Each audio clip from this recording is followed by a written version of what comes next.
ফুল মাত্রই সুন্দর এবং গাছে গাছে ফুটে থাকা ফুলের যে দৃশ্য সেটি সবসময়ই মানুষকে মুগ্ধ করে।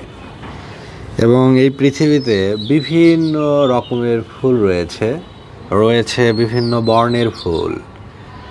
এক এক ফুলের রং, গন্ধ, সুবাস এগুলো এক এক রকম।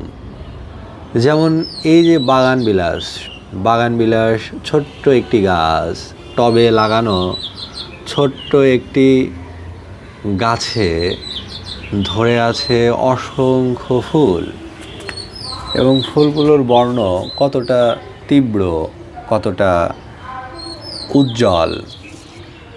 মনে হয় পাতার চেয়ে সম্ভবত ফুলের সংখ্যা বেশি, এরকম একটি ধারণার উদয় হয়।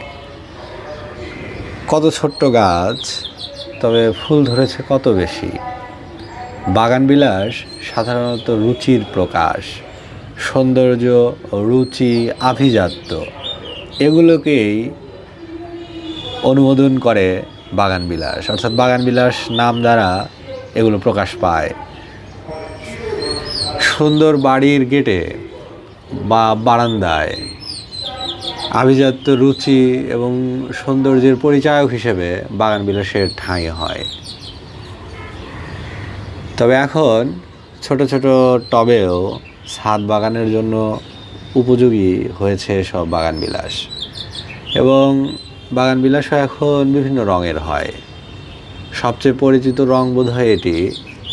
বাগানবিলাস বলতে এই রঙটিকেই সাধারণত মানুষ বেশি চেনে, তবে অন্যান্য রঙের বাগানবিলাসও রয়েছে।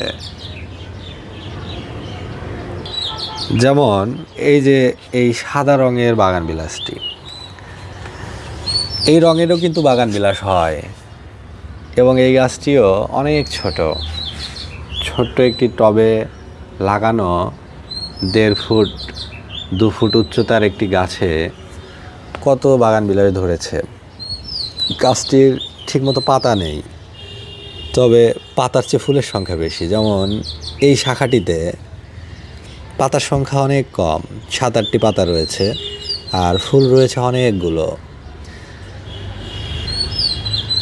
একটা গাছে ফুল এক সময় ঝরে যায়, আবার ঝরে যাওয়া ফুলটি নিঃশেষ হয়ে যাওয়ার পর এক সময় আবারও নতুন ফুল আসে। পাতা এক সময় উদ্ভিদের ঝরে যায়, আবার নতুন করে পাতা গজায়। এটা যেন একই গাছের জীবনের উত্থান এবং পতন। মনে হয় যেন রূপের পরিবর্তন। ঋতুর সাথে সাথে পরিবেশের সাথে সাথে উদ্ভিদ পরিবেশের সাথে খাপ খাইয়ে নেয়। যে ঋতুতে তার পুষ্টি উপাদান কম হয় বা রিক্ততা থাকে, তখন সে তার পাতাগুলোকে ঝেড়ে ফেলে, নিজে বেঁচে থাকার তাগিদেই তার শরীরের উপর থেকে বোঝা কমিয়ে নেয়।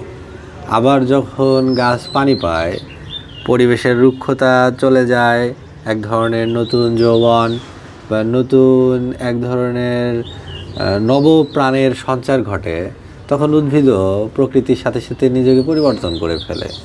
তারও পাতায় বা শাখার অগ্রভাগে নতুন নতুন পাতার বিকাশ ঘটে, কচি পাতার বিকাশ ঘটে। যেমন এই যে একটি ডাল গজিয়েছে, এখানে কিন্তু নতুন সবুজ কচি পাতা দেখা যাচ্ছে, কিন্তু এই গাছটি কিন্তু কিছুদিন আগে কোনো পাতা ছিল না, সবগুলো পাতা এবং ফুল ঝরে গিয়েছিল, কিন্তু আবার নতুন করে পাতা এবং ফুল আসতে শুরু করেছে। গাছে ধরে থাকা ফুলের সৌন্দর্য আসলে অন্যরকম। গাছ থেকে একটি ফুল ছিঁড়ে ফেললে হাতে নেওয়ার পরে তার সৌন্দর্য আর সেভাবে থাকে না। অর্থাৎ প্রকৃতির স্বাভাবিক অবস্থানে যে যেখানে আছে সেই বিষয়টি বোধহয় সবচেয়ে সুন্দর।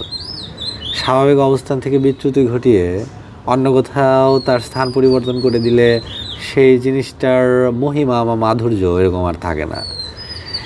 এই যে গাছে বা ডালে ধরে থাকা ফুলের থোকা বাতাসের সাথে একটু একটু করে নেচে উঠছে বা দুলে উঠছে, এই দৃশ্যটি আসলে যতটা সুন্দর লাগে দেখতে, এই থোকাটা যদি ছিঁড়ে ফেলে একটি টবে রাখা হয়, একটি ফুলদানিতে ফ্লাওয়ার ভেজে রাখা হয় ঘরের ভিতরে, যেখানে পাতা থাকে না, যেখানে গাছ থাকে না, যেখানে প্রকৃতির বাতাস থাকে না, যেখানে যে ডালে এসে পাখি বসবে না, বোধ হয় সেই সৌন্দর্যটা ওরকমটা আর থাকে না। স্বাভাবিক সৌন্দর্য যেরকম, তার চেয়ে তার সৌন্দর্য হানি ঘটে, সৌন্দর্যচ্যুতি ঘটে। আর যখন সেটা গাছে থাকে, যখন সেটা ডালে থাকে, যখন তার ভিতরে পাতার উপস্থিতি লক্ষ্য করা যায়, তখন সেই সৌন্দর্যটা আসলে অনেক বেশি থাকে।